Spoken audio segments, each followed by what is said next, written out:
Birds are part of nature, but are we in danger of losing millions of people due to them? Of course, we will hope not, but the early signs show that in the future this may become a global catastrophe.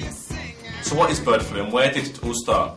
Have we forgotten about Spanish flu that wiped out between 20 to 40 million people globally in 1918? Or are we unaware of such a thing and assume that we are in no danger whatsoever? For this documentary, we'll try to find out the real story. Let's see what people think about bird flu. It's already hit Turkey and maybe France, and it's a problem affecting poultry, really. I know that it's a deadly virus that is killing loads of birds, 91 humans, I think. I know that bird flu, I've discovered quite recently that bird flu hasn't always been called bird flu, and in fact it's the same as what was called Spanish flu, after which was a massive epidemic that happened after the First World War, where millions and millions of people died, far more people died than actually in the First World War itself. Bird flu is a viral influenza and is capable of passing on to humans. Influenza is caused by three related viruses, A, B and C.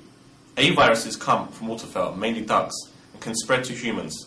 There are several strains that are capable of infecting people, such as the H5 and H7, but the most deadly is the H5N1, a subtype of the influenza A virus. It has already taken casualties. The H5N1 is spread by migrating waterfowl like ducks, and though it cannot be passed directly onto humans, it is caught by chickens and can wipe out an entire flock within hours, as chickens have little resistance. Humans can catch it from chickens by breathing in their feces, which contains the virus. This means farm workers are most at risk. So I decided to visit Mudshute Farm in East London, which exists to provide a little bit of countryside in the inner city.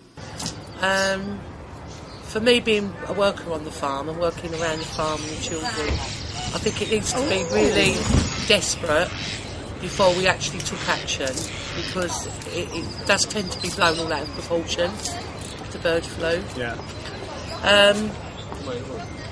It's just one of those things that if it comes and it happens, we have to deal with it the best way we can. We're already putting things into procedure on the farm, just in case, because the people from DEFRA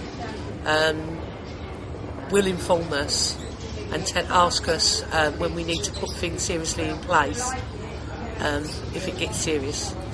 Next, I wanted to see if the ordinary people felt the government was doing enough and if it would be wise for us to be vaccinated. And if there's a vaccination for it now and they could create one, then it's going to be good and all the bird flu is out of the way and you'll be free of all diseases. And to produce a vaccine is difficult until it's clear what the virus is and how it's going to affect people. In the light of this, we need to consider the Spanish flu, which was a pandemic killing 20 to 40 million people globally. The First World War, which finished in 1918, killed 10 million. Those that were infected with the flu were mainly healthy young adults, and those that did not have symptoms could be hit instantly and die as early as the next morning from pneumonia. For years, the pandemic cause was a mystery, which was until 2005, when American researchers began to investigate and found that it was bird flu.